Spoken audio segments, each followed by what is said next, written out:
Unawa at pagmamahal sa di malamang kaganapan. Ang pinaka-importante may mabuting kalagayan. May mga pangyayarin di mo na namamalayan at malilibang kasama nga iyong nakasanayan. Dahan-dahan mang ihina hanggang sa mapanghinaan. Ganang lakas loob nagdulot ng panghihinayang. Di bali ng masayang oras ko sa kakagugol kesa sa mga bagay na walang maitutulong panahon at oras binigay ko ng buong sa mga nais musbong realidad at musika ang ginagampanan. Nagpapatuloy sa gusto para din sa kapakanan ng sarili at pamilya mabigyan ng kasaganahan at maayos na tahanan. Sila ang dahilan kung bakit pa humihinga papalakas palagi at hindi papahina.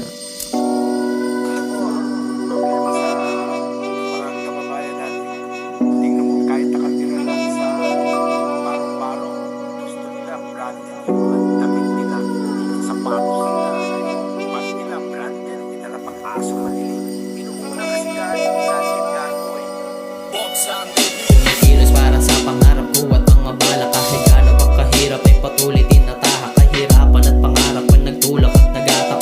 Parang magpatuloy pa sa mga binabalak.